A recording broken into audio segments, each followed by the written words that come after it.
Hi everybody, Cam here, how you doing? And here we are with another tips and tricks. What's this one? Oh, I can't remember. Anyway, we're doing them every week, so there you go, is the latest one for you.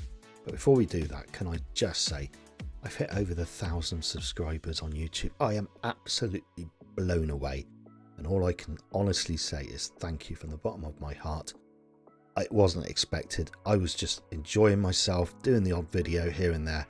And it wasn't expected. So thank you to everybody who subscribed and liked the videos. Anybody who's commented on the videos, much appreciated. And if you haven't thought about subscribing yet, please do. It won't cost you anything. You can change your mind later on if you find it's all rubbish. Hopefully you won't. So without further ado, what's this week's? Well, it's about food and drink. I thought best to do something for the early gamer. In other words, someone who's just starting out in the game. And this is what we're going to go through. So when you first start the game, you can get food and drink from the trader. Now the food and drink from the trader themselves is quite costly. So if you go to the vending machine outside, it's a lot cheaper.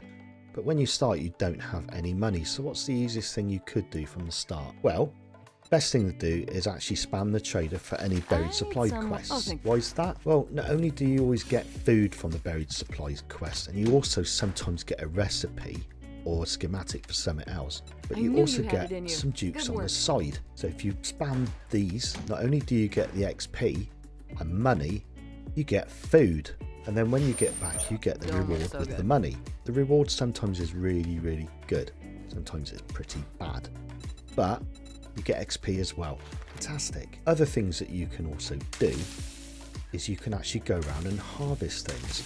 So you can harvest plants like corn or potatoes or even blueberries.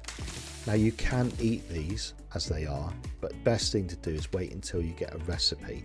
That way you can then make something really good with it and get better things like stamina regen and also better health. Other things you can do is kill animals that are around as well. If you are going to kill animals, as soon as you get enough for a bone knife, make one of those, you will get more resources that way. You'll get more meat and you also get more bones and other things. While you're out, you can also harvest things like nests.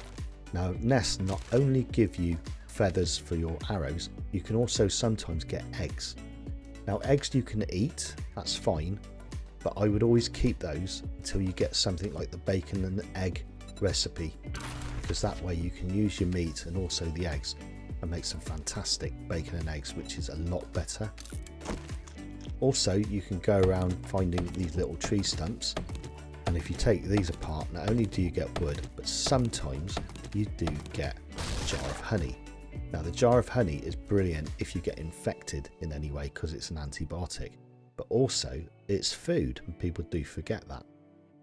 Another thing that you can actually do is you can get snow to melt into water with a glass jar. If you find that you're not in an area where you can get snow, have a look for an ice machine, and if you take that apart with a wrench, you also get snow.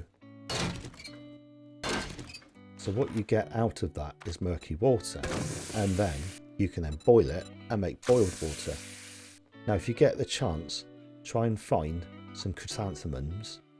So if you get lucky enough, you can get the red tea schematic or recipe, which is fantastic because it gives you around about 4 minutes of improved digestion, so it conserves your hunger, and it also means that you can serve your food better at the beginning.